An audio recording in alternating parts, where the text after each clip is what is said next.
Hola, hablemos de Simple Past. Veremos su estructura para formar oraciones, verbos en pasado, cuando estos son regulares e irregulares, y muchos ejemplos para poder utilizarlo en nuestro aprendizaje. No te preocupes, yo te ayudo. Solo quédate conmigo para la explicación de E4CC para ti con Coach Ricky. Muy bien. Simple Past. Repeat after me. Simple Past. ¿Cuándo utilizaremos este tiempo gramatical? Bueno, lo utilizaremos para hablar de acciones que empezaron en el pasado y terminan en el pasado. Estas pueden ser cosas que pasaron ayer, yesterday, el último mes, last month, el año pasado, last year, o hasta corto tiempo como hace un minuto, a minute ago. Así que nos servirá para relatar cosas que ya terminaron. Por ejemplo, ayer vi una buena película. Yesterday, I watched a good movie. O algo como, el video comenzó hace un minuto. The video started a minute ago. Todas estas son cosas que han quedado en el pasado. Para este tiempo gramatical, tendremos que tener en mente que en inglés todos los verbos tienen una forma pasada, la cual tendremos que memorizar para poder tener una excelente fluidez al hablar. Te recomiendo tener una lista de verbos a la mano para poder hacerlo. Con esto en mente, veamos los verbos en pasado.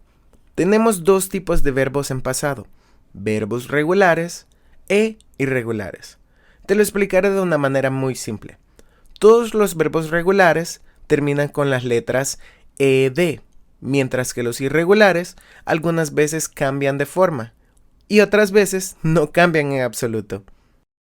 Hablemos de verbos regulares. Los verbos en pasado son muy sencillos y solo hay que memorizarlos. Pero con verbos regulares se nos hace muy fácil de recordarlos, porque a estos solo les tenemos que agregar ed al final. Veamos cómo agregárselo. Play es jugar.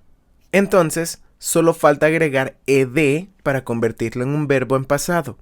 Y esto lo convierte en played. Sencillo, ¿verdad?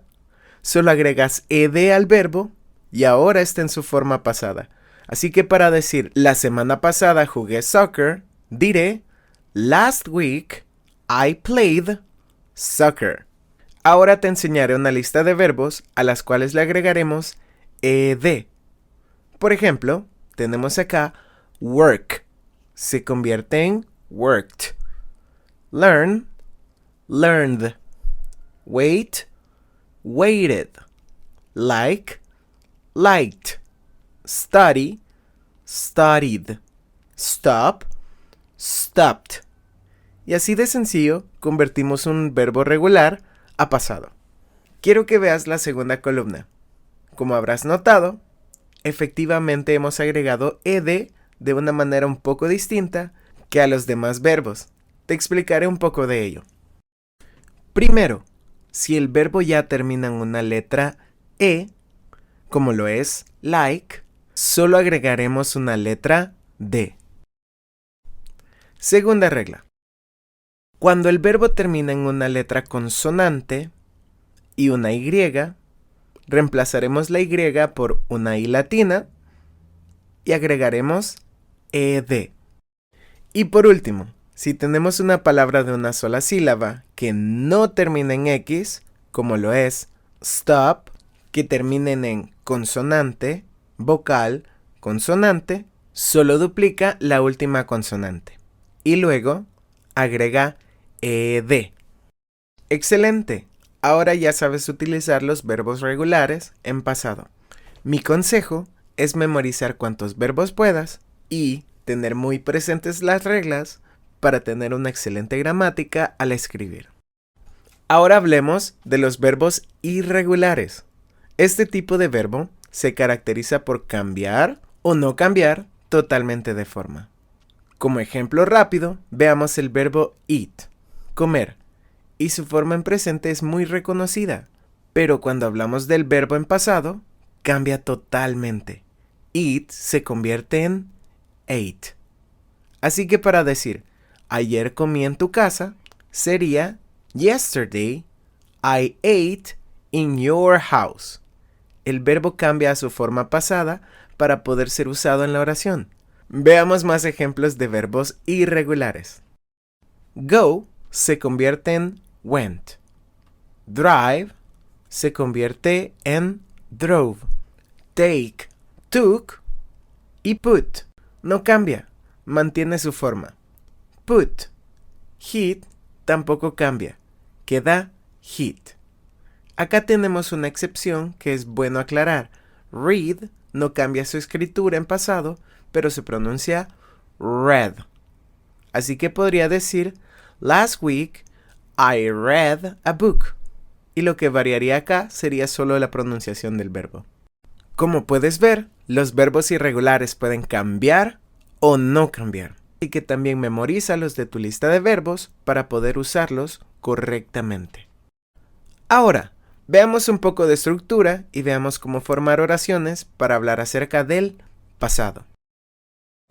La estructura es de lo más simple. Por ejemplo, si digo, I went to the beach last Sunday, yo fui a la playa el domingo pasado, para mi estructura solo necesito un sujeto, cualquier verbo en su forma pasada, y por último, un complemento de la oración.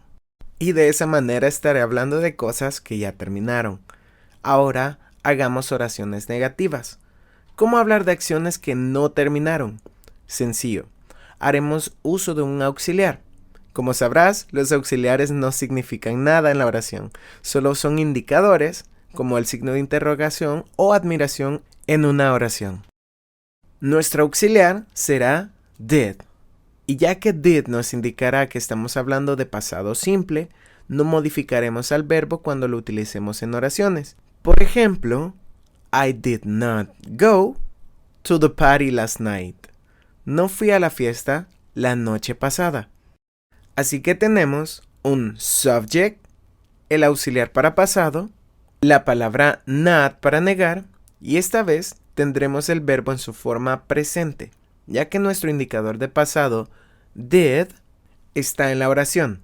Utilizaremos did mayormente para hacer negaciones o preguntas. Como en Did you run this morning? ¿Corriste esta mañana? Did será lo primero en nuestra pregunta. Luego, un subject seguido de un verbo en presente, ya que did está incluido en la oración. Y por último, un complemento y el question mark. Ahora, compara las estructuras vistas para que puedas hacer tus propias oraciones. Intenta hablar de 2 cosas que hiciste el día de ayer, 2 cosas que no hiciste, e intenta preguntar a un amigo acerca de las acciones que él hizo. Puedes ver este video cuantas veces quieras para tener más claridad, y recuerda que puedes hacer cualquier consulta a tu coach y mostrar tu práctica del día. Mantengamos nuestra mente en nuestros objetivos y sigamos aprendiendo. Y bueno, hasta la próxima clase. Bye.